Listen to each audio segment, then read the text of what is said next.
Well, thanks, Katie. Katie is behind the scenes, making sure we know what we're doing.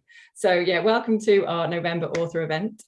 We love it here at Shelf Help when science and spirituality come together, and I don't think that anybody does it better than this guy. He is a best-selling author of 11, maybe 12 now books. He'll let me know if that got wrong. We loved him in the Heal documentary, and yeah, one of his earlier books, I Heart Me, was actually a Shelf Help book of the moment back in 2018, I think. So yeah, tonight we'll be discussing this brilliant book. We'll be talking about, David will be telling us about practices from it. And we'll be talking about the science behind why woo-woo actually totally works. I think we should say do woo-woo bingo. See how many times I stuff that up. Yes, in this workshop, David will be sharing some of his out there findings, and he'll suggest some ways we can incorporate some of these practices, which I'm sure lots of you guys, I know lots of you guys already are either doing on the regular or are trying to do things like meditation, reiki, tapping, visualization, crystals, all this kind of stuff. So we're going to be talking about why these things actually work. So I think we have most people on here now. Oh, we've still got a few people to arrive. So well, I'm going to introduce myself in case anybody doesn't know me. I'm Tony, I'm your host tonight, and I'm the founder of Shelf Help, which is the world's first self-help book club and now platform. And we're all about celebrating, inspiring, and supporting your self-help journey, whatever that looks like for you right now. Yeah, tonight I'm supported behind the scenes by Katie, who's one of our local hosts, usually in Portugal. Tonight she's in the UK. She's going to be queen of the chat box tonight, because if you've been to an event before, you know we love the chat box. Your cameras and mics will be off tonight because this is an expert event, so we need to concentrate on our expert. But please, we are going to use the chat box to chat. So before I introduce our expert author, then I would love you to introduce yourselves in the chat box. So let us know, who are you? Where are you tuning in from, zooming in from tonight? And in the spirit of tonight's topic, what is the most woo thing you have ever done or love to do? I know lots of you are full-on wooers, so that you're true woo, as David might say. So yeah, let us know, who are you? Where are you joining us from tonight? I know we have people from everywhere. And also, what is the most woo thing you have ever done or that you love to do now? Remember, there are no right or wrong answers to this question. So if you saw the reel that I shared on Instagram or Facebook, I love woo, I'm all over it. I don't know, I said to David before we came on air that I don't know if I do it properly, but I'm always about practicing it. So forest bathing, meditation, yoga, crystals, I don't really know what I'm doing with them, so I'll find out hopefully tonight what that's all about. So soon I'll be introducing author David very soon, just to let you know while you're checking in the chat box what to expect tonight. We're going to be here for 60 minutes or so. Part one, I'll be talking to David about his journey, like how do you get to write 11 best-selling books, hey? How do you become an expert of woo? So we'll be talking about his journey from scientist to woo expert. And then David will be diving into a few of his favorite practices from the book.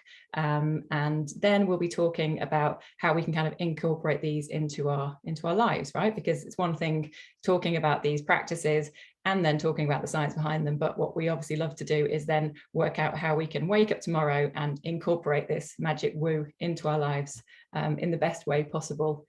We'll also be sharing a guided meditation. So get comfy, everybody. You'll probably want a journal. You've probably got your journals already, haven't you? I know you have, but you'll probably want a notebook and pen. Get comfy because we'll be doing a little guided meditation. And finally, just before I bring on our expert, a reminder that this event, like all of our events, is run by the Shelf Help Code of Conduct, which is confidentiality, kindness, and no judgment. So if you are here, you're in a safe space, we are a nice community, we are friends, and yeah, we want you to be able to share in the chat box. And there's no such thing as a stupid question, so ask away. We're going to be answering your questions as we go. So Katie, if we can bring David on, then I think that's enough for me talking. Let's bring on the man that you're here to see, and then I can have a little look at some of the answers as well. Maybe I need to do that. Give us a sec, guys.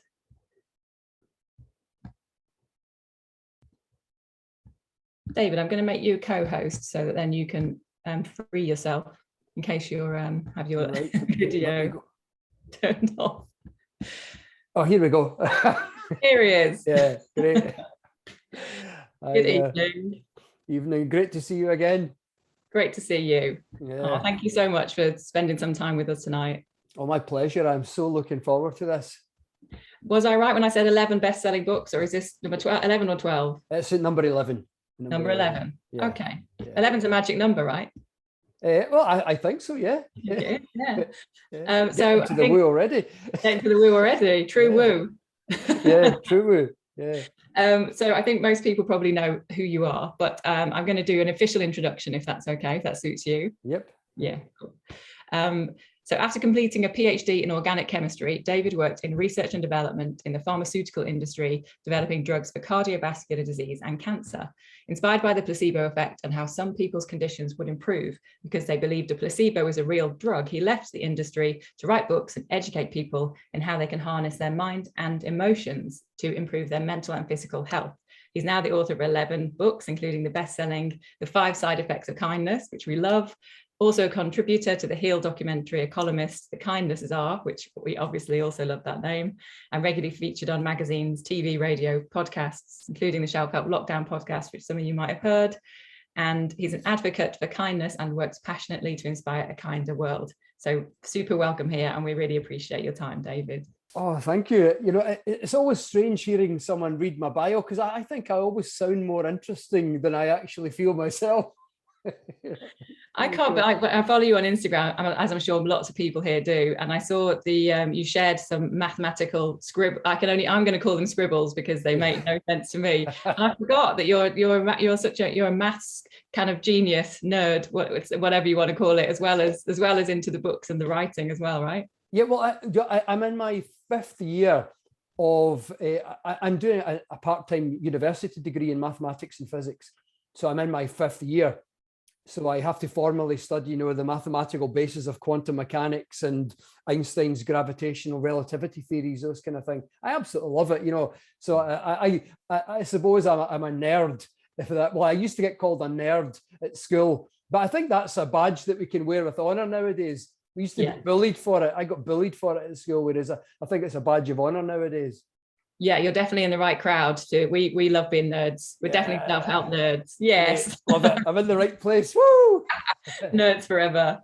So we're going to have a little conversation now about you. And just so people can get to know a little bit about you and how somebody becomes the king of woo and an expert in woo, especially a scientist, because I think that's really interesting. So let's start with, what is a typical day in your life?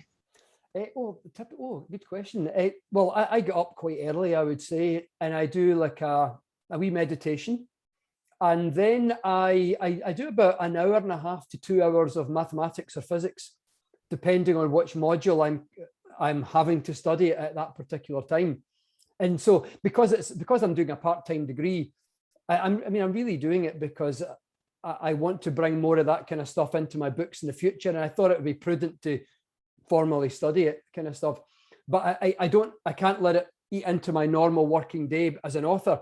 So I stop at 9 o'clock and then I start my normal, which could be writing. If I'm working on a book, it's working on a book.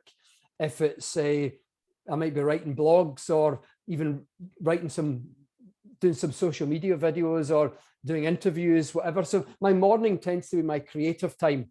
And then at lunchtime, I play tennis for about an hour and a half. And I do that. I love the physical exercise. I live in Dunblane, you know, right. Famous for Andy Murray, Jamie Murray, tennis players. I'd never played until 5 years ago in my mid-40s. Took it up for the first time. I absolutely love it. But it's good for my physical health, but also my mental health. It's partly why I do it. And then in the afternoon, I do my less creative stuff, my more kind of tasks that require more kind of repetitive administration, those kind of things, you know, stuff that needs less creativity. Sure. You know, so that, you know, usually before the pandemic, I did all my morning work in coffee shops, but I've had to get used to working at home for the last 18 months. But prior to that, I would usually be in a coffee shop from about 7:30 in the morning, and I'd work till about lunchtime, then play tennis. And is that's your kind of focus zone? So that's your time, like you say, of doing creative work and that kind of stuff. Yeah, is there a team, David Hamilton, that kind of supporting you with all the admin and all that kind of stuff? No, I pretty much work. I do everything myself, which is partially why I'm probably so busy a lot of the time. You know, so it's pretty much I I pretty much do everything. You name it, I pretty much do it. You know? I think maybe we could recommend a book or two for that. Yeah, probably. Yeah. Yeah. So what would be on your business card then? Is it author at the moment for you? Is that first and foremost your kind of passion, Yeah, I suppose? I'd say author, speaker. Yeah. And I've recently found myself referring to myself, given the number of talks I do, and a kindness scientist. So that's kind of got picked up. I started using the term because other people started using it. So I started using it. So author, author, speaker, and kindness scientist is kind of what I'd probably put in my business card, given that I'd say 90% of all the talks and interviews I do are on the subject of the mental and physiological benefits of kindness. Yeah, sure. I'm constantly researching that. I'm constantly in the medical journals looking for new information, new research studies that come out. I remember when I interviewed you in lockdown, and we were in it was right in the deep first lockdown, I think, and you told me that you told us that the R rate for kindness was 5. Yeah, and the R is the ripple effect, and the R rate for coronavirus at its height was nearly 2.5. Yeah. And I thought that was so great. It's the way that you're able to kind of put the numbers with kindness, and it's so impactful, isn't it? Being able to share the science behind it. Yeah, because it means that because kindness works in that way, that research at Harvard and Yale showed that kindness, the ripple goes out three waves. It's called 3 degrees of separation. And what that means with an R number of 5, if you be kind to someone, because of how you make them feel, that person will be kind. Because of how you make them feel, that person will likely be kind or kinder to 5 people. That's what the R number is. Now that's at 1 wave, but the wave goes out again to 2 waves. Each of those 5 will be kind or kinder to 5, which is 25. But each of those 25 on the 3rd wave will be kind or kinder to 5 people. What you have then is about 125 people on average benefiting in some direct or indirect way from a single act of kindness that you do. Yeah, that's so amazing to hear. I like kindness scientists. Yeah. Definitely adopt that. I have. It wasn't my idea, actually. Just other people started saying it, and I thought, I'm just going to put that in my bio and see if it lands, if it takes root or so. Yeah, so I'm trying it out at the moment. Because now, obviously, you're also the king of woo-woo, right? Well, I'm beginning to adopt that as well. Maybe I should get a longer business card. Yeah.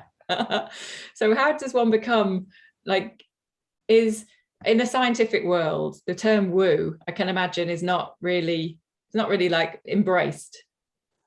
No, when I worked as an R&D scientist, so those of you who learning about me for the first time, I worked as an R&D scientist in one of the world's biggest pharmaceutical companies. And when I first started talking about the mind-body connection and meditation to colleagues, because I was curious why the placebo effect worked, my colleagues at the time assumed, as almost all scientists did at the time, about 20 years ago, that when people respond to a placebo, nothing's actually happening. That was just going to happen anyway. And I said, but there must be a mind-body connection of some form, because a person's expectations are causing something physical to change in our tests. And so, but they all called it quackery back then. I mean, it wasn't unkind. We were all friends, and people were just joking. Dave was into quackery and all that. And some people called it woo-woo, and other people, nobody really used pseudoscience because that was more derogatory. But they were all kind of friends. But the term has picked up. The term has gained. From what we used to call quackery, most people refer to now as woo-woo. Actually, it's a sort of a derogatory term in reference to the idea that there's no evidence behind complementary and alternative therapies and spiritual practices. And the name, the term woo-woo is believed to have been coined in reference to the kind of wailing sounds that ghosts made in the old black and white movies. You remember the woo, so I think somewhere along the line that became attached and that term just appeared, kind of thing. Yeah. And like you say, maybe it used to be, maybe it still is in some circles, derogatory. It doesn't, it seems a bit kind of like it kind of minimizes, doesn't it? The power of some of these things. But I think what you're doing with this book and a lot of these practices are becoming more mainstream, and now people are proud to say that they're woo, right? Yeah, absolutely. In fact, many of the things that used to be called woo-woo and quackery are now very accepted in the mainstream. I mean, like visualization, for example, there's no question that visualization causes actual physical changes in the structure of the brain that depend upon what you're visualizing. So I'm visualizing movement, for example, then movement regions of the brain will be literally impacted. But if I'm visualizing eating something, then there's actually areas of the brain responding that are associated with appetite. And so regions of the brain change depending on what you're visualizing at the time. So there's no question of that. But that used to be, even just a few years ago, that was total off the record, off the scale woo-woo. Meditation used to be woo-woo. Now we know that meditation causes structural changes in the brain. And here's the thing, these changes depend upon the style of meditation. So you can actually use a particular style of meditation to impact particular specific brain regions to maximize your ability to have particular types of experience. Like, in fact, what I call kindfulness rather than mindfulness, where we, rather than focusing on the breath, for example, we focus on thinking kindly of people. Then you impact brain regions that make it easier to extract happiness and joy from the everyday moments of our lives. In a sense, as life unfolds for us, it becomes easier to extract the light from the shadow, if you will, from the shade, so to speak. And that's because of physical changes in the structure of the brain. Yet when I worked in the pharmaceutical industry, that was called the hippie, quackery idea. In fact, doctors were being put on a website 20 odd years ago called Quackwatch for prescribing meditation to patients. Right. Whereas nowadays it's absolutely accepted in science. And so a lot of things that used to be called woo-woo have really transitioned. And so what I've done in the book is I've tried to present other subjects that are at that point where there's a heck of a lot of science on them, but most people don't know it. And so when they call it woo-woo or pseudoscience, it's not because they're experts in these subjects and they're saying from a point of authority, that's all woo-woo. It's because they're not experts, and it just doesn't sound plausible because, in people's defense, it's not very well, it's not in the public domain yet, the vast amount of science in a lot of these subjects. So I just decided to pull a lot of it out and bring it into the mainstream a little bit more. Brilliant. Have you encountered much resistance to the name of the book? Not so much. I've had a few bits of skepticism, predictably, but again, it's all been from people who've not read the book, right. And it's all been from people who really don't know about the available science, and it just doesn't sound plausible to them.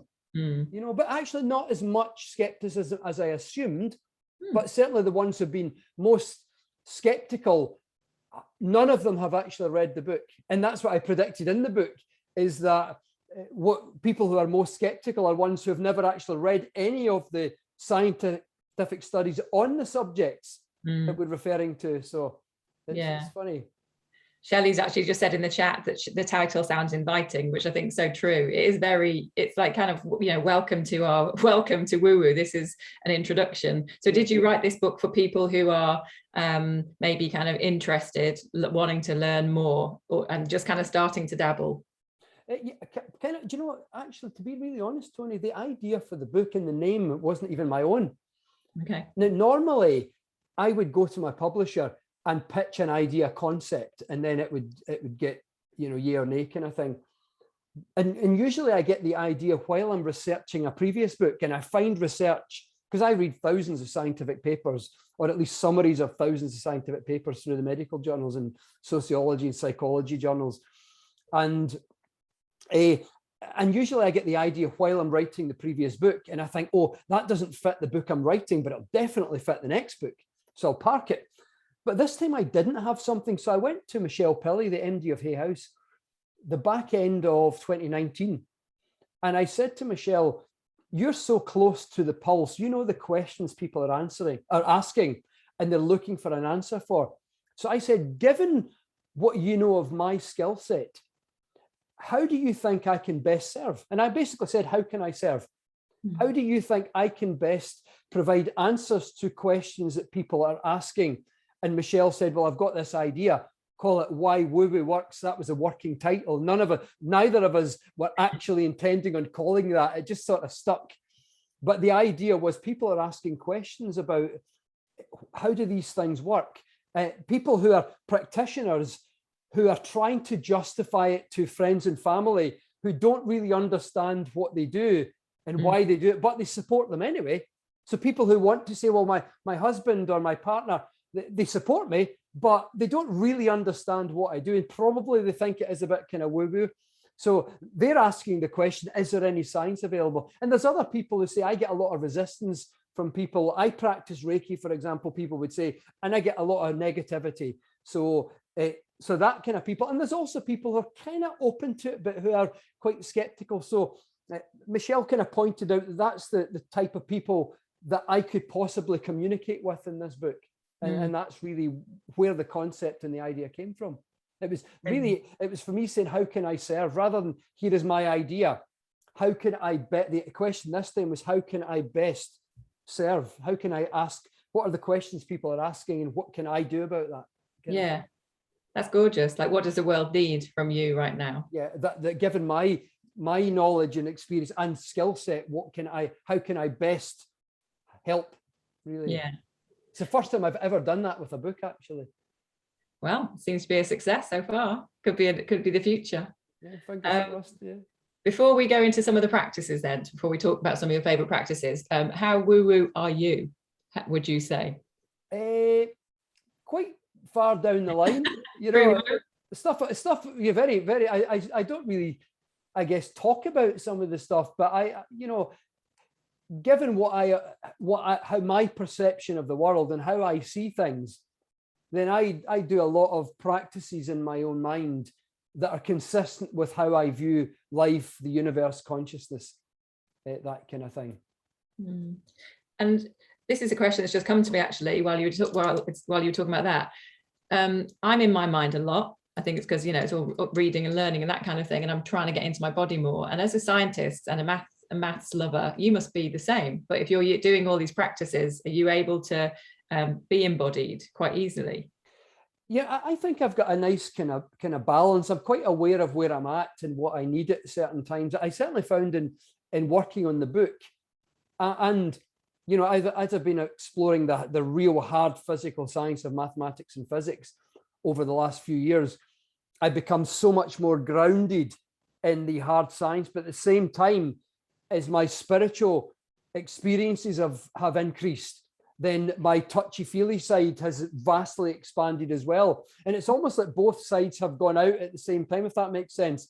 Yeah. So I find myself quite comfortable in the middle. I'm very comfortable talking about the hardest of the hard science. Yeah. I'm very comfortable about talking about the most spiritual and out there of the woo and the spiritual stuff. Yeah. But I find myself most of the time somewhere around the middle, kind of translating for people over there, translating that. And like someone who speaks languages, but instead of translating, Spanish or Italian or French or Portuguese or something into English, I'm translating, spirituality into science, and I'm translating science into spirituality, and I'm just, translating a lot of the time. But I'm quite probably I hover around about the middle a lot of the time, if that makes sense. But I feel quite grounded, but at the same time quite all over the place, but quite centered, if that makes sense. Yeah, that's brilliant. It means you're drinking the Kool-Aid, right? And you're practicing what you preach, which is very good. It's good to know. And I think that's why everyone in our group loves you, because you are translating for us, and it kind of making things make sense. And then we're more likely to do it if we understand why we're doing it, I think. So let's take a look at some of the practices from the book. So we've got things like, I think on the front cover, it's like Reiki, meditation, crystals. I think you've got tapping in there, visualization you've talked about. Can we dive into the science behind maybe one or two of these? Yeah, absolutely. Yeah. So well, actually, one of the things that I'd say I practice more regularly is distant healing. And, there's a heck of a lot of scientific research into things like, that it's part of an umbrella term. Many people might be familiar with the term psi, PSI, and PSI is an umbrella term, psi. It's an umbrella term for all of the subjects that fit into the kind of realm of ESP, telepathy, distant healing, prayer, pre-sentiment, that's pre-sensing the future, and all these, so they fit under this umbrella term of psi. And there's a huge amount of statistical evidence in support of them, in support of psi, huge amount. In fact, some of it is way in excess of the data that actually confirmed the existence of a quantum particle called the Higgs boson that got a Nobel Prize for Peter Higgs. Maybe people might have heard the God particle back in 2012. It was discovered at CERN, the Large Hadron Collider. And the statistical threshold was called 5 sigma. That's 5 standard deviations from the norm. And that's like hugely significant. But much of the data in support of psi is actually 6 sigma. It's 1 order of magnitude beyond. But yet, most scientists dismiss this kind of stuff as woo-woo. And it's not because they've read the data, but because it's not consistent with the mainstream worldview. And I say the mainstream worldview of consciousness, which is the basis for things like distant healing. The mainstream worldview of consciousness is that it's produced by neurons in the brain. And that's called materialism or physicalism. And it's the idea that consciousness is a product of physical processes in the brain. But in actual fact, there is no scientific proof of that. It's actually called, in academic philosophy, it's called a metaphysical assumption. It's an assumption about reality. It's not a fact about reality. It's an assumption. But most scientists think that it's true because it sort of works for all practical purposes. But there's actually 4 main philosophies in science. The second one is dualism. And dualism is the view of consciousness that's consistent with a large number of scientists who are also religious. And you've got a lot of scientists who are religious, a lot of doctors and engineers who are religious, and they would call themselves dualists. And what dualism is that physical matter, i.e. brain, and consciousness are 2 entirely different things, but they cannot impact upon each other. Now, the third of the main philosophies is called panpsychism. And panpsychism is the idea that everything has experience, right down to the smallest quantum particle. So like a proton has experience. Now, panpsychists don't say that, that a proton in a cell, in an atom in a cell in my sofa enjoys watching, Star Trek on Netflix on a Friday night, but all particles of matter must have rudimentary experience. Of course, vastly different from our own. But as particles become more complex, then more complexity translates into human consciousness. And it also suggests to panpsychists that the universe is conscious also. It has some degree of consciousness. And panpsychism, despite how silly it might sound, and panpsychists are the first to say it sounds silly, it's actually one of the leading contenders in academic philosophy for the most true, likely to be true pictures of the world, right? And then you've got the fourth philosophy called idealism, which is very consistent with the Eastern philosophy of non-duality, the idea that reality is not mind and matter as 2 separate things, but they're both aspects of the same thing. So it's non-dual, it's one thing, and the one thing is consciousness. So in the West, we call in academic philosophy, instead of calling it non-duality, we call it idealism. And idealism is the philosophy that says that everything that you see around you, including human beings, walls, trees, insects, everything is an appearance of consciousness. In the same way that as light enters our atmosphere on a rainy day, and the light is refracted through raindrops, and what you get is you get rainbow. You get red, orange, yellow, green, blue, indigo, and violet as a rainbow. Now, if each of those colors were like we people, so blue might say, "Hey, Violet, how are you doing today?" And Violet says, "Oh, I'm feeling really in touch with myself, very intuitive today. How are you doing?" "Oh, I'm feeling really blue today." And Violet says, "Oh, you should talk to Yellow. Yellow is always really bright and cheery." But all these colors would think of themselves as separate. And in the philosophy of idealism, we're the colors, but the light of consciousness is the one light. It just is appearing right now as different colors, but it's really just one light. It's just appearing as different colors. So each of us are appearances of consciousness. So if we accept that distant healing is true, and all this ESP and stuff, and the fact that we can sense the future, if all of this is true and all the statistical evidence is true, then what must also be true is something like idealism, like the world has a basis of consciousness, or panpsychism, or something related to the two, but materialism must be false, right? And so that's why there's such resistance in science to accept ESP and psi and distant healing, because it can't possibly be true if materialism is true. But what everyone who believes in distant healing says, well, if consciousness is the basis, then we must reject materialism. So that's why there's this kind of arguments between the two groups of scientists in that. So I make no secret of the fact that I believe, given my own spiritual experiences as well, I believe that idealism or panpsychism or something between the two is correct. In which case I practice distant healing a lot. If I know of someone who's struggling in their life, then I'll say a wee prayer. I'll do a wee visualization. If it's a family member or a friend, or even someone I've just heard about, I'll just fire off a little prayer, just a little idea, a little picture in my mind, but weighted with the knowledge or the belief that I believe that that's having an effect.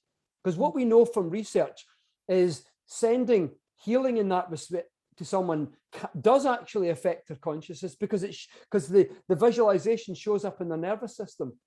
Reams of research backed up with statistical data show that when you send healing to someone, the nervous system feels it. But here's the thing, the effect is much stronger. The effect is much stronger if you generate an emotional connection with the person first. If you generate empathy first. Research shows, for example, if you separate two people by a distance and put one inside an MRI scanner, then their brain will react to some of the experiences of the person they're connected with. But if and only if they have formed an emotional connection first. If they've not formed the emotional connection, then you don't see that the brain of the person in the MRI reacting to the experiences of the other. So it seems like the formula, if you like, the needed ingredient for impacting someone at a distance with our prayers is empathy or compassion or love. So when I send healing to people, I'd like to teach a wee technique, if that's okay.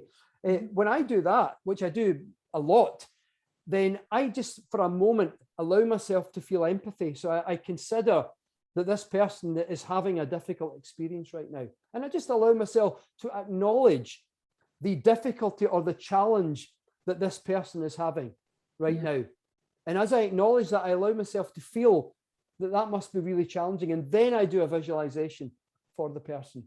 So I could teach that right now if you want. Yeah, a little we love that 4-minute process. Yeah, thank you. Okay, right. So everyone, if you want, so this is what I do a lot. You know, I'd say I probably do this, I don't know, several times a week, really. So what I want you to do is think of someone who is actually maybe they have a physical illness or some other kind of illness right now, or maybe it's just someone who's maybe under a lot of pressure or stress, or it's someone who's maybe feeling very tired and need a little bit of energy. And what we're going to do is just a little 3 or 4 minute visualization to try to help them. So what we're going to do, first of all, is we'll just spend a moment acknowledging the difficulty they're having. And then what we do is do a little visualization. So if it's someone who's sick, then visualize changing whatever part of the body you want to focus on, changing a state of illness into wellness. Now, you don't really need to know what a physical thing looks like inside the body. The brain works in symbols. So all you need to do is have a mental representation of it. So like something that, something that represents mentally to you that condition. So if a person, you could visualize the immune system like a piranha fish, for example, destroying, cancer cells or viruses or something. And that's an immune cell doesn't look like a piranha fish, but it's a mental representation of it. You could visualize the heart as, a colorful, thing that's got little nice little smiley faces on it. You could anything at all. Now, if you're visualizing someone who's under stress or pressure, then you could think of something that seems tense, and then you might visualize causing it to relax.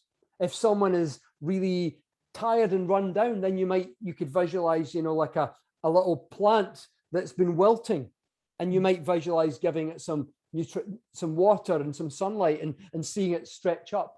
So when we visualize, we create a mental representation of the beginning state and a mental representation of the end state. So whether it's illness to wellness, or tiredness to energy, or tension to relaxation, whatever you want to do. Does that make sense? Yeah. So you can do this with your eyes closed or your eyes open, whatever you prefer, but we'll just take about 3 or 4 minutes.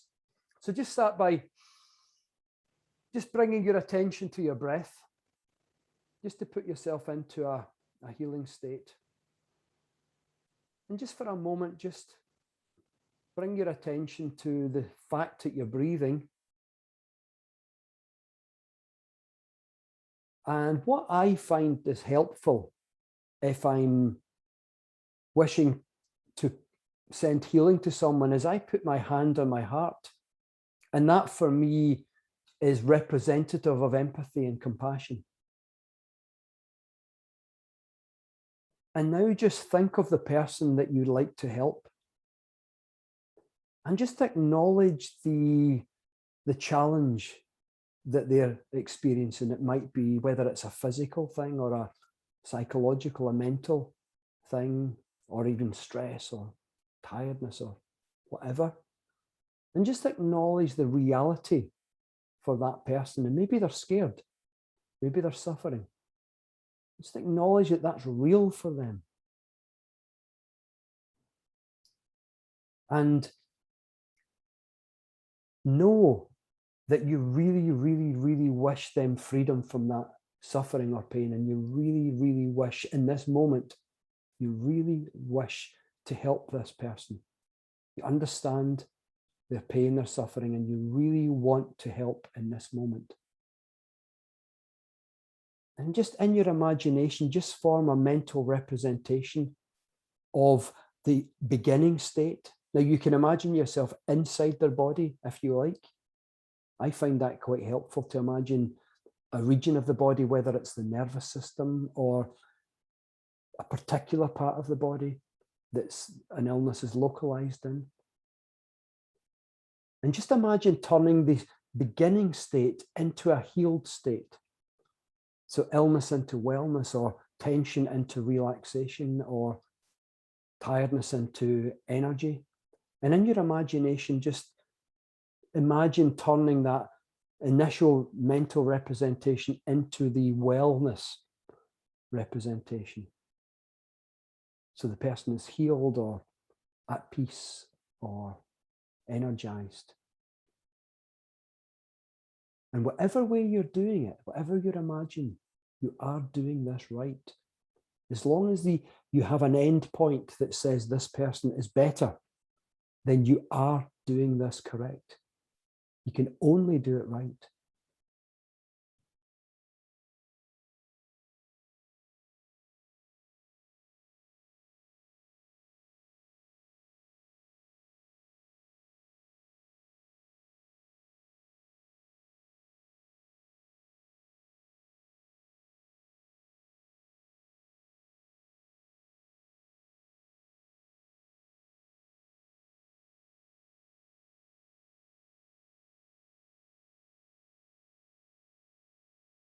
And just take another minute of visualization.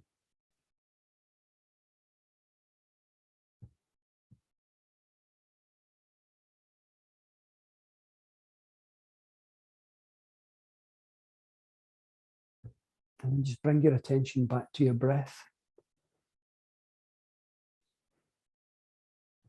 And then open your eyes. And that's just a little shortened version of what I think of as distant healing. I do these little short, sometimes I'll do this entire thing in like 20 seconds. I might just be on the go sometimes, but other times I'll sit down for 5 or 10 minutes and formally do something like this. But it's the intention that matters.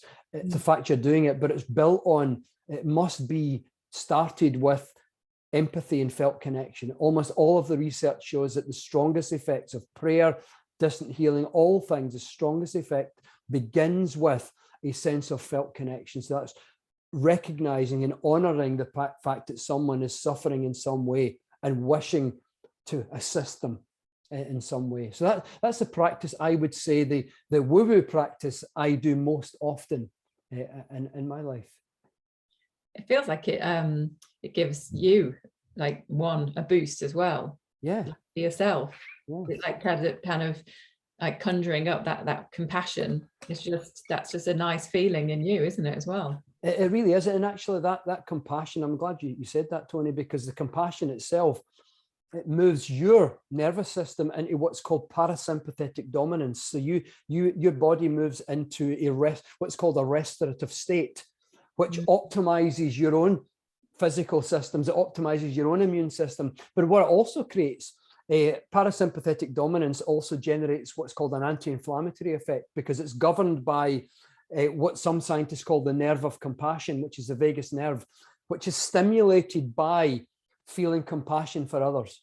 Mm-hmm. And so the moment you go into compassion for others, it stimulates your vagus nerve, but that generates what's called a system-wide anti-inflammatory effect, which moves the body not just into a restorative state, but it moves you into a more anti-inflammatory kind of state. So you are having a side effect on yourself as well, Tony.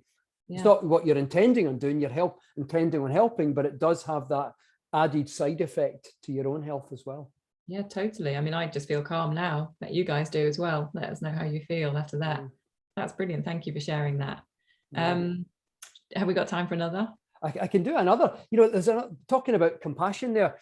Another technique I do quite a lot. I call this my oxytocin visualization, where one of the things that's not quite as woo-woo now, and I'd say partly because I think I've helped to bring this idea into popular culture, is that kindness, the way that kindness and compassion feels, generates kindness hormones in the body. Just like, stress creates stress hormones.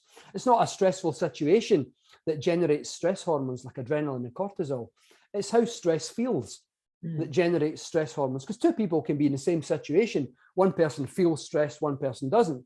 So the stress hormones have little to do with the situation, but everything to do with how it feels to you. Similarly, when you be kind or be compassionate, it's not the situation that you're in or the physical act that you do, it's how it feels. But instead of stress hormones, we generate kindness hormones. But they have tremendous effects throughout the nervous system, the cardiovascular system, inside the brain. They have multiple, even anti-aging effects, multiple effects. So this little visualization, I think of as double-stranded. It's like a distant healing for someone, but it's tapping right into their consciousness of love. It's helping them to open their hearts. But at the same time, it's having the same type of effect on yourself, but also generating oxytocin, the kindness hormone, which, as well as being a reproductive hormone, it impacts the cardiovascular system. It keeps the blood vessels softened and it keeps them clean. It also helps to make you feel connected. It makes you feel warm. It has anti-aging effects. It has immune boosting effects. It has an antioxidant effect all throughout the immune system and in the cardiovascular system. So I've written about that in some of my other books, as you know, Tony. So I think of this as a double-stranded visualization. You're sending love to people, but at the same time, you're getting it back, if that makes sense. So what I want each person to do this time, and we'll just do this for one, we're going to think of 3 people. And it could be someone even who's not with you right now. You could even be an animal. It's entirely up to yourself.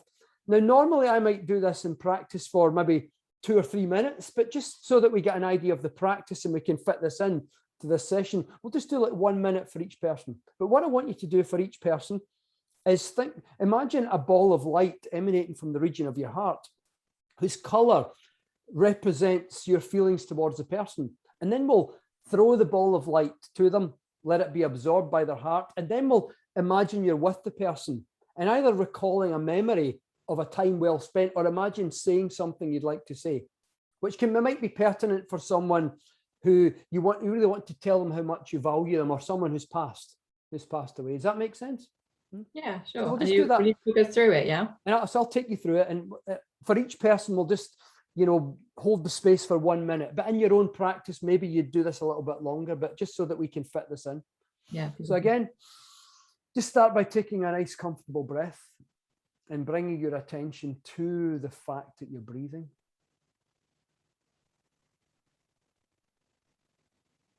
Just resting your mind.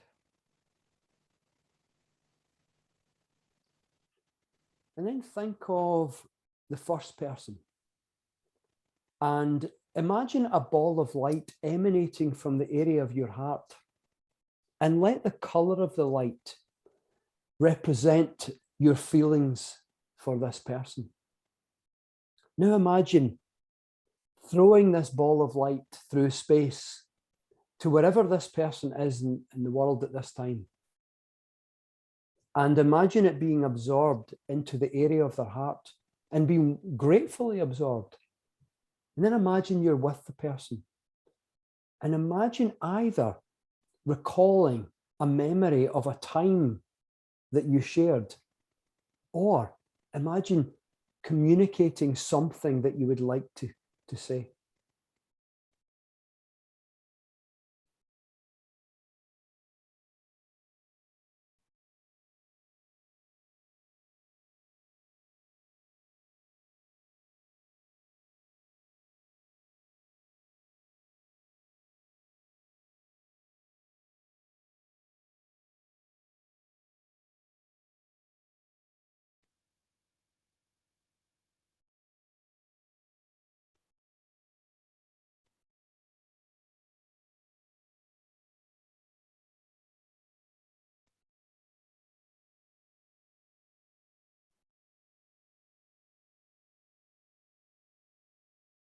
And then thank the person for sharing this moment with you, and bring your attention now back to your breath. And now think of the second person, or it could be an animal even. And again, conjure up a light from the area of your heart whose color represents your feelings for this person. And again, throw this ball of light to wherever it needs to go.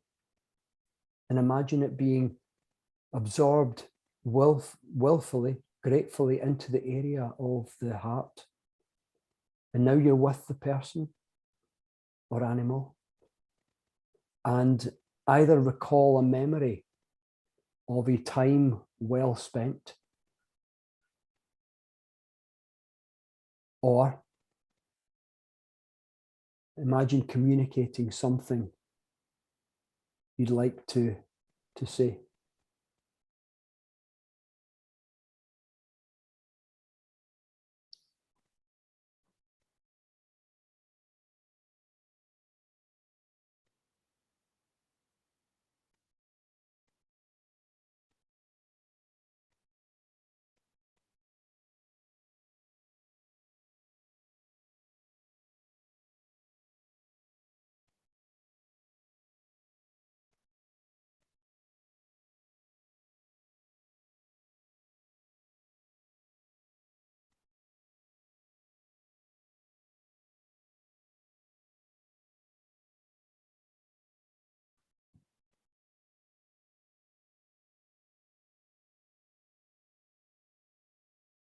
And then thank the person for sharing this moment.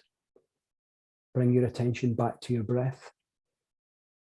And now thinking of the third person, and again, a ball of light emanating from the area of your heart whose color is representative of your feelings for this person. And again, imagine throwing the ball of light to wherever it needs to go, and it's gratefully received into the area of the heart. And again, you're now with this person and either recalling a memory, special memory of a time well spent, or imagine communicating something that you'd like to say.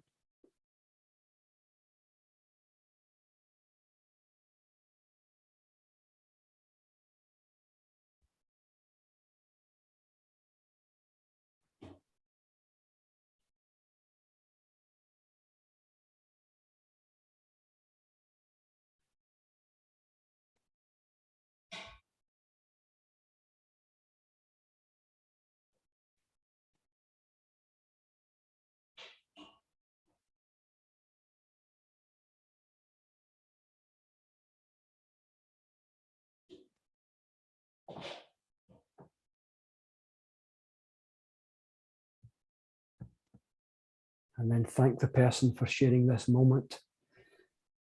And bring your attention back to your breath. And just open your eyes if you had them closed.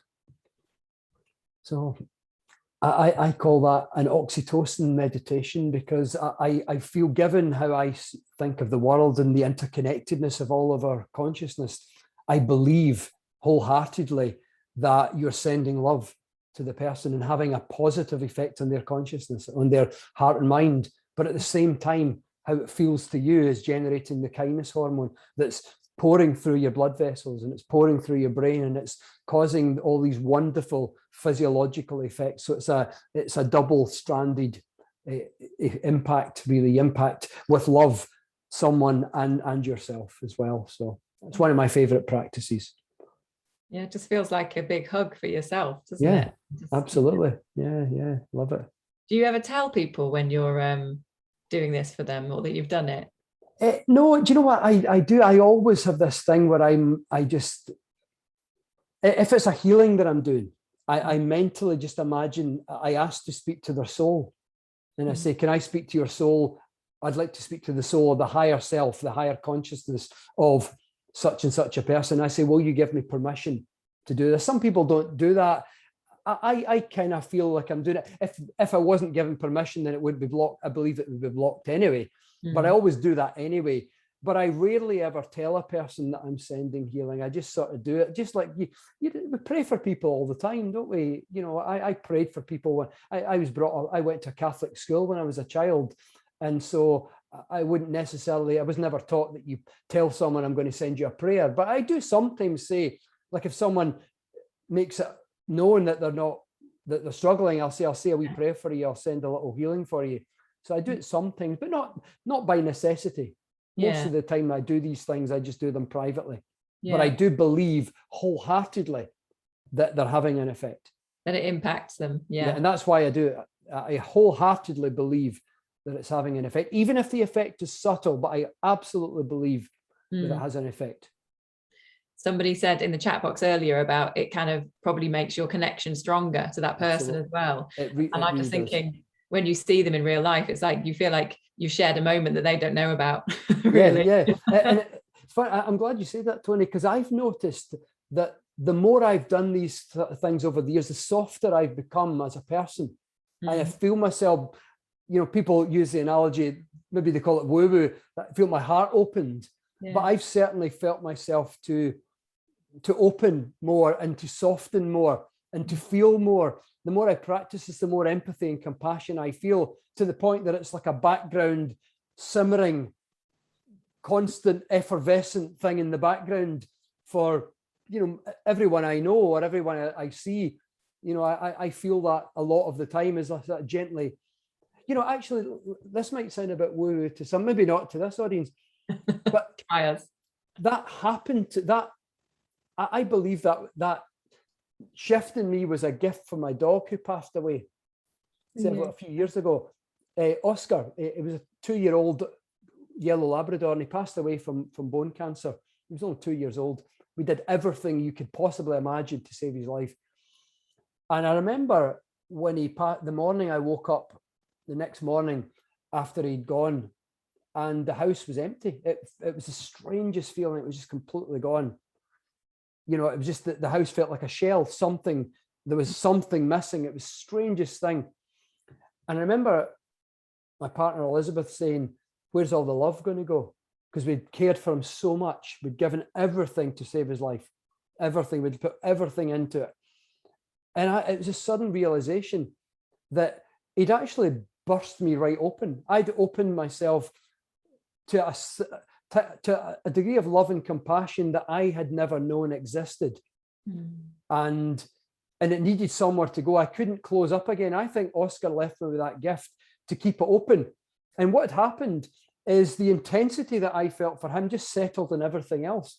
And ever since that day, I felt a background, gently effervescent, simmering sense of affection for every person that I know, I see, that I've ever known.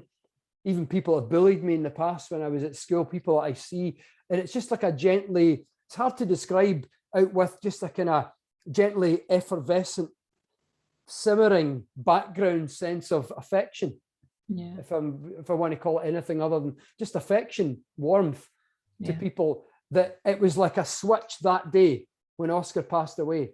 Maybe it was there beforehand and I hadn't noticed it, but I became acutely aware of it, and it's never left. And that was about 6 years ago, and it's never left to this day. It increases and decreases in intensity, but it's always there in the background. And I say, as I do this practice, it becomes more present to the point that sometimes it's bubbling during the day as I interact with people. Even right now, as I'm communicating right now, it's what I feel is my dominant state right now as I'm talking. Yeah. I mean, what a legacy, hey? Yeah. It's probably one of the greatest. You know, Oscar came into my life 2 days before I started working on the book I Heart Me, that you've had as your book of the month. And he passed away 2 days before it finished.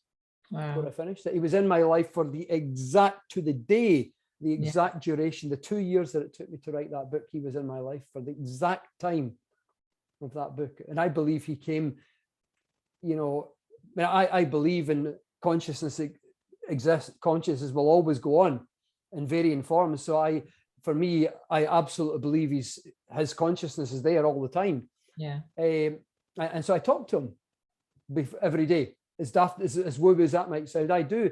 You know, as people pray to loved ones, that they talk to your parent who's died. I talk to Oscar, and I ask his advice, all that kind of. But I believe that was a gift that he gave me. Yeah. When he left, was to open me up, burst me open in a way that maybe could not have happened any other way at that time in my life. Yeah, it absolutely sounds like that. Yeah. And I think sometimes it's about seeing those things, isn't it? And being able to feel them. And the good thing about all this stuff that you're talking about, it's free, isn't it? And we can do it, like this, like the compassion, the empathy, the kind of connection with animals, with people. It's like, if we can all work on this on ourselves, and from it come so many benefits for you and for everyone everyone around you. Absolutely. Yeah. I mean, if we're all connected, if we're all part of the same essence, the same energy, then every time, this is how I try to bring this type of idea into my daily life, is every intention that you have for people matters. Yeah. So every thought that you think about people matters. So I try to, I'm not an expert, we're all learning, and I have my challenges and stuff, but to the best of my ability, I try to only think kindly of people. Yeah. I mean, as I say, I'm a work in progress. I have my challenges, my difficulties, my buttons get pressed, but I would say my awareness of this work that I've been doing on myself for a while, that's maybe gradually a thread that's come through all of my books, I suppose. I think for me, I try to have a consciousness of kindness towards everyone. As I say, I don't always succeed. You know, I'm a work in progress, as much as everyone watching and listening here right now. But I do try to only think kindly of people as much as I can. You know, but it's challenging sometimes, but I do my best. Yeah, but I'd say I'm not trying to, you know, say, oh, look at me, I'm this really kind, but I don't mean that at all. I'm just trying to impress upon you how I think we can best use this idea. If we're all if we're all connected, then it means by definition that the more I feel connected to you, the more I'm going to affect you, but I'm also affecting everyone. So it makes sense. You know, I see as a humorous way, we're all in the same swimming pool. So why would you want to piss in the pool? You know, why would you want to be unkind to someone? Because it's going to, you're swimming in the same water. Yeah. You know, so you might as well give positive colors out. You might as well give good vibes. You might as well think kindly of people. You know, kiss the pool, don't piss in it, kiss the pool, so to speak. But it's a reminder that, like, we're all powerful. Like, everyone is so powerful, and like you said, your thoughts, your words, the intentions are so powerful. And I think you've talked about this before. Lots of the books we read, it's about, if you feel helpless, then help someone else. And that and that small act of when you feel nothing's going right, you don't have any kind of self-love at the moment, you can't find that, then by doing these things that you just taught us to do in just a few minutes, that's going to help. That will raise your vibe, won't it? That's going to help you feel better and more empowered. Yeah, because it does two things. It takes you, first of all, it takes you out of yourself. It takes you out of the present moment awareness of your own suffering onto considering the needs and the well-being of another person. And in that moment, it's impossible to feel sad, because your attention is not on how you're feeling. Your attention is now, it takes you out of yourself. With practice, that becomes a lot easier and a lot faster. But the second thing that happens is you get an immediate biological, physiological effect from the love, the compassion you're feeling for the other person. You know, so it's amazing. You know, I've often taught that kindness physiologically is the opposite of stress. You know, we often think, I ask audiences many times, especially live, but I used to ask live conference audiences, what's the opposite of stress? But 99% of people will say it's peace, or it's calm, or it's tranquility. Valid answers. I would have given the same answer myself at another time in my life, but those are not the opposite of stress. Those are the absence of stress.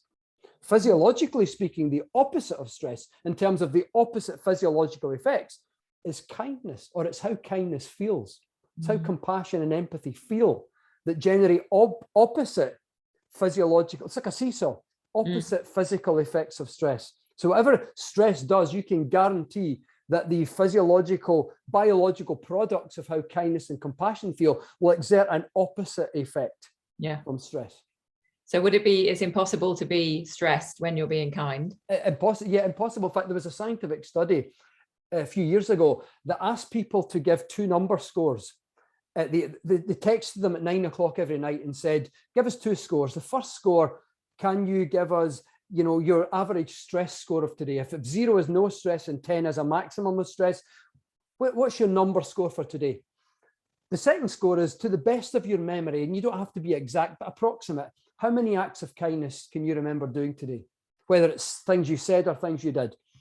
Scientists pulled all the data for all the people for 21 days, and amazingly what they found, on the days where the kindness number score was high, the stress number score was low. On the days when the stress number score was high, the kindness number score was low. But they were exactly polar opposites, diametrically opposite. When kindness went up, stress went down. They couldn't coexist. It didn't mean that when you're being kind, that stressful things don't happen, because we know that's not true. That's life. What it did mean is, because kindness and stress can't coexist, when you're being kind, because of how it feels, it takes the sting out of events that could have been stressful, or it reduces the stress, the feeling of stress of things that might have been stressful. So it's how kindness feels, just takes the sting, or takes the edge off potentially stressful events. And that's why psychologically they're equal and opposite as well. Yeah. And then that comes back to the idea of kindfulness, isn't it? Yeah, it's absolutely. Like it's how you react to things. It's how you physically and mentally are reacting. Yeah, absolutely. Well, it's 8:05, guys. Time flies when you're having fun and being kind and distant healing. If anyone has any questions, then drop them in the chat box now. I'm going to just ask you, David, for a few more tips on how we can bring some of these practices into our own lives. Those of us who are kind of on the woo-woo fence, so some of the answers earlier when we asked people how woo are you, were things like forest bathing, handwriting analysis, meditation, like guided meditation a lot. But crystals, is something I'm really fascinated with. So okay, well, I've got a whole. In fact, the longest chapter of the book, funnily enough, is on crystals, and it was the chapter that most surprised me when I got into the research. Do you know, despite the woo-woo label, there's a heck of a lot of science that explains how and why particular crystals can have an effect. One of the simplest ideas, if I have one with me, I always have one when I'm speaking, funnily enough. A crystal that has a high degree of clarity, let's say that's citrine, but citrine's quartz, really. It's just quartz with a couple of different chemicals in it that gives it a different color. Now, in Buddhism, there's a teaching in Buddhism called Dzogchen, so Dzogchen, and it's a teaching that uses, as part of the teaching, a clear quartz crystal, either a crystal sphere or a crystal point, but with a high degree of clarity. Now, the clarity serves as what's called in cognitive psychology a mental representation. It represents mentally the state of clarity that one wishes to attain through this meditation practice. So in psychology, what we know is if you have something that serves as a mental representation, and the more you focus on it, it helps you to move towards something. Mental representations have neurological, physiological effects. Here's an example. If I ask everyone right now to think of taking a bite out of a piece of lemon and really biting that, about 50% of people will salivate. Now, that's you a physiological response to a mental representation. So when you have something that you can see, or you meditate holding a crystal, the clarity of it is a mental representation of the clear state of mind that you want to attain. So when I'm meditating on just trying to get into a peaceful state, I always use the clearest crystal I can find. I use it because its clarity is symbolic, it's representative to me of the state. So it's a constant reminder to me. In the absence of that constant reminder, in the absence of a reminder in life, we're more likely to forget things. So I use crystals in my life when I meditate because the clarity serves as that representation. Similarly, there's a well-developed science of color psychology that explains why wearing certain colors can make us feel certain ways. That, here's colors, our perception of colors can impact neurological processes. Scientists did a study. They gave people a cherry flavored drink, but they put a bright green dye in it, a food coloring, so that it was bright green, but it was cherry flavored, but yet 37% of people couldn't taste cherry. In fact, they swore that it tasted lemon or lime. In other words, the brain processed flavor based on what it should be, given its color, more than what the flavor actually was. So in other words, the perception of the color overpowered or redirected a neurological process for taste. And we see the same kind of thing in a number of related kind of studies. And that's why particular colors can make us feel like yellow can make someone feel bright and cheery. Blue can make you feel competent or relaxed, depending on the shade of blue. And that's color psychology. So crystals, particularly when we wear them as crystals jewelry or have them close to our body, because of the color and that what the color represents in the human psyche can help us to feel particular ways. And the reason why these things work is because colors are the perception of color and the impact is ingrained in the human psyche. Yellow, for example, over eons became associated with sunshine when everything is brighter and happier. Blue, but turquoise blue, became the color of the sky when it's on a relaxed, calm day, or the color of the sea. Green became associated with growth and regeneration. So colors have been ingrained in the human psyche for a number of different reasons. That's why they have neurological effects. It's why they have behavioral effects. So, and with crystals, we can bring this into our experience by using crystals or surrounding ourselves with crystals whose color are representative of a state or feeling we'd like to move towards. So the more you see the color, whether you wear it or have it in close to you, can help you to move towards a particular state that you wish to feel. That's incredible.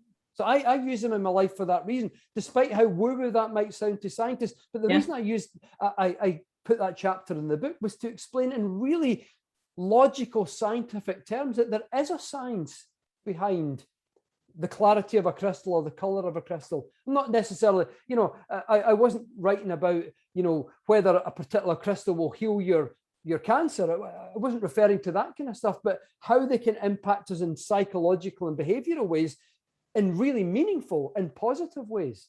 There's a lot of science. Absolutely. Science and psychology, isn't it? Yeah, absolutely.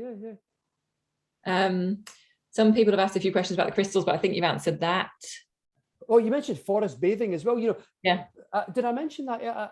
I don't remember if I mentioned earlier that, research shows that the moment we experience natural surroundings, the moment you get into nature, the human nervous system automatically goes into a state of calm.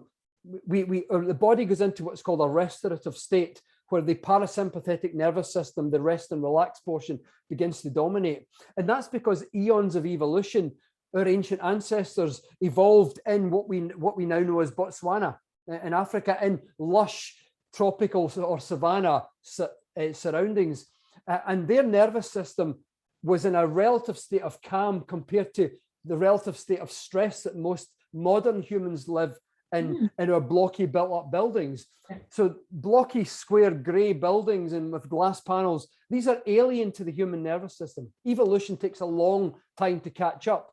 So our nervous system is adapted to natural surroundings. So the moment we experience nature in any of its incarnations, whether it's the physical sounds of birds or running water or insects or grasshoppers at nighttime, or whether it's green trees or grass or flowers, the nervous system immediately goes into a state of calm. So much so that research shows that people recover faster in hospitals if their room offers them a window view of nature rather than a car park or another hospital building. People recover faster in their physical and mental health, and their pain levels are much lower as well. Isn't that amazing? That's amazing, because I think most of us know that we feel better, but it's so good to know why. Yeah, it's incredible. Let me ask you one question on that as well. One question from Laura, and then we will let you go and have some dinner, which you haven't had yet tonight. So Laura says, could some of the relationship between kindness and stress be time related, i.e. when you have a lot of demands on time, tasks you need to get through, you get more stressed and don't have time to think about or fit in acts of kindness towards other people? So yeah. A lot of them are time related. And here's a really good intervention. As counterintuitive as it sounds, when you're at your busiest, when you're more time stressed, that is the time that to give someone your time, to be kind. And what is amazing now, I practice this. I had, on earlier this year, on the day of my final editorial book deadline, I also had a 4th year mathematics exam on the same day. How I manifested that, but I was so busy and so much to do. Yeah. But yet when people needed time, I've learned from experience, if someone needs my time, the best way to interrupt a stress pattern. And when you're under stress, you're not actually processing things with full creativity. Your brain becomes very, very narrow and you become less able to be expanded. The moment I give my time, even though I think I don't have the time, but I'll give my time. Someone needs my help, they need my advice, or even just I'll stop for a moment and say a wee prayer for someone. And in that moment, the stress goes away and it's replaced by a sense of warmth and compassion. And then the most amazing thing happens. Your creativity expands. And that's because you're impacting the prefrontal cortex, but with a slight bias to the left-hand side of the brain. And that's a region associated with creativity and joy and happiness. And so what I find when I go back to work, I'm far more productive. And that's why I said, Laura, as counterintuitive as it sounds, I don't have time to help someone because I'm so busy. But in actual fact, you'll find when you give kindness, when you go back to what you do, your ability to do it will be enhanced, and your creativity will be enhanced, your productiveness and your overall effectiveness will be enhanced. And that's what I've learned from experience. And that's why even when I had the maths exam on the same day as my final editorial deadline, if someone needed my help, I gave it and down tools immediately. And then I became more effective in what I was doing. And I did really well in the maths exam. I love that. It's an intervention. It's brilliant. Yeah.